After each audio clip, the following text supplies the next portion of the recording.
I have a confession to make. Generally, I write a lot and I also read a lot of stuff.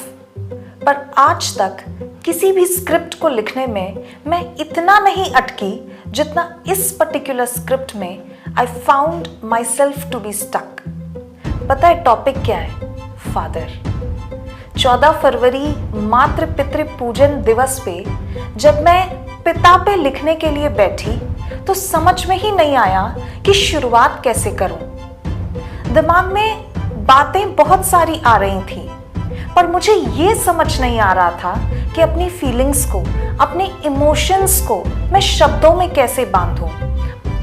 नाना, अप्पा, पापा, डैडा, बाबूजी, बाबा, पिताजी, daddy हैं तो ये सारे 2-3 अक्षर के छोटे छोटे शब्द, पर एक बच्चे के लिए वो उसकी पूरी दुनिया है।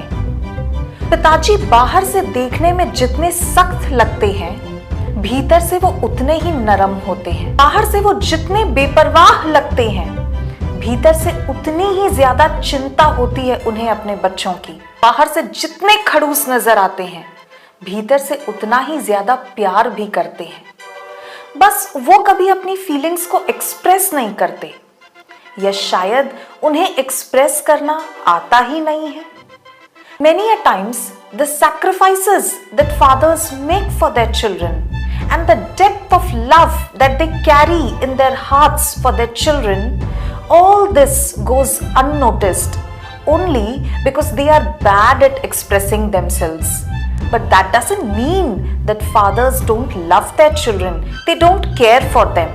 माँ अगर स्नेह और कोमलता का प्रतीक है तो पिता अनुशासन की रेखा है। माँ अगर ममता की मूरत है तो पिता सिद्धांतों की चट्टान है। माँ अगर किसी वृक्ष की शीतल छाया है तो पिता तेज धूप में खड़े उसी वृक्ष का तना है। माँ जन्मदात्री है तो पिता पालक है।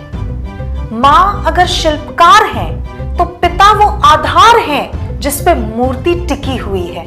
माँ अगर इमोशंस का झरना है तो पिता लॉजिक्स एंड प्रैक्टिकलिटीज का दरिया है। So let's celebrate this Valentine's Day as parents worship day.